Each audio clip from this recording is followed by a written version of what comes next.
की चिट्ठी आई।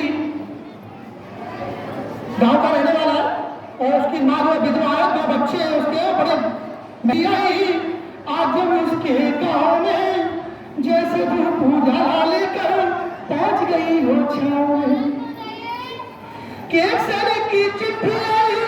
आज जब उसके गांव में जैसे धूप उजाला लेकर पहुंच गई हो छाँव में। और माँ पढ़ी लिखी नहीं थी, उसकी गांव की थी। कि एक सैनिक की चिट्ठी आई। आज जब उसके गांव में जैसे धूप उजाला लेकर पहुंच गई हो छाँव में, कि माँ ने दौड़ के ले ली चिट्ठी, जबकि नहीं थी पढ़ी लिखी। बोली कोई ही पढ़ के सुनाए, बेटा तो है नहीं दुखी।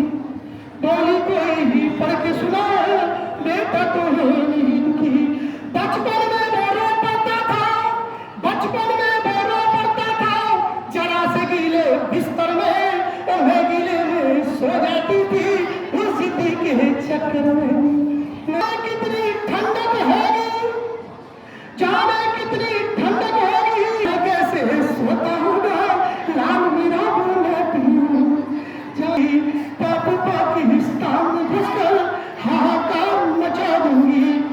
कुछ भी उसको सिर्फ एक टको नहीं देखती, तो जमा पड़ी उसको। सारी रात उसी का चेहरा, सारी रात उसी का चेहरा देखती रहती चाले को। लेकिन फोटो देख देख कर मन कहता है चाले को। तेरी कुशलता जान बोलेती, दिल मन को समझाता है। जब तेरे हिस्से का खाना रोज रोज बच जाता है, उसका हाहाकार मचा दूंगी। गाँव में जब चिट्ठी खोली, पढ़ने को जब चिट्ठी खोली, गम का वो तूफान चला। पढ़ने खबर लिखी थी उसमें, कौन भला दिल हो कहीं जला।